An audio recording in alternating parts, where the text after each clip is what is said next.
राजधानी दिल्ली में G20 शिखर सम्मेलन हो रहा है, जिस पर पूरी दुनिया की निगाहें हैं। शिखर सम्मेलन में भाग लेने के लिए अमेरिकी राष्ट्रपति बाइडेन, ब्रिटेन के प्रधानमंत्री ऋषि सुनक समेत कई बड़े देशों के नेता मौजूद हैं। G20 सम्मेलन शुरू होने से पहले 8 सितंबर को मोदी बाइडेन की मुलाकात हुई। दोनों ही नेता बड़ी ही गर्मजोशी से मिले। ये मुलाकात करीब 50 मिनट तक चली। इस मुलाकात के दौरान कई अहम मसलों पर चर्चा हुई, जिनमें संयुक्त राष्ट्र सुरक्षा परिषद में भारत की स्थायी सदस्यता का मुद्दा भी शामिल है। बाइडेन ने सुरक्षा परिषद में भारत की सदस्यता का समर्थन किया है। जानकारों की माने तो ये भारत के लिए एक सुनहरा मौका है, खास तौर पर तब जब एक बार वो इस मौके को गंवा चुका है।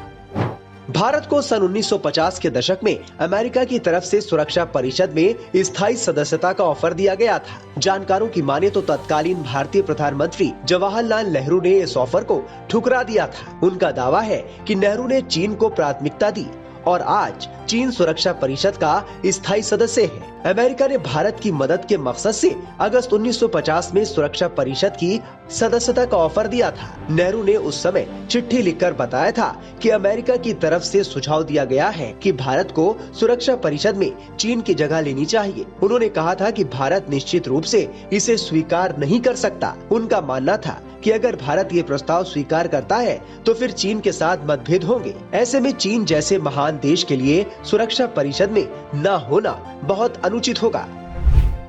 साल 2011 में जब तत्कालीन अमेरिकी राष्ट्रपति बराक ओबामा पहले भारत दौरे पर आए थे, तो उन्होंने भी कुछ इस तरह की बात कही थी। ओबामा ने भारतीय संसद के सामने घोषणा की थी कि वो उस दिन का इंतजार कर रहे हैं जब भारत संशोधित संयुक्त राष्ट्र सुरक्षा परिषद का स्थायी सदस्य होगा।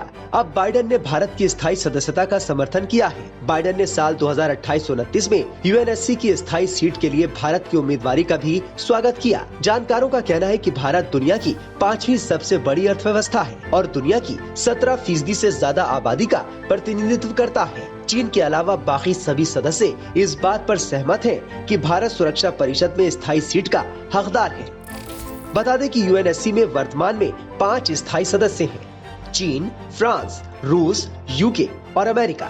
10 निर्वाचित गैर स्थायी सदस्य हैं। निर्वाचित अस्थायी सदस्य 2 साल की अवधि के लिए काम करते हैं। बता दें कि भारत ने दिसंबर 2022 में परिषद के अस्थायी सदस्य के रूप में अपना कार्यकाल पूरा किया है। Times now of Bharat digital की रिपोर्ट।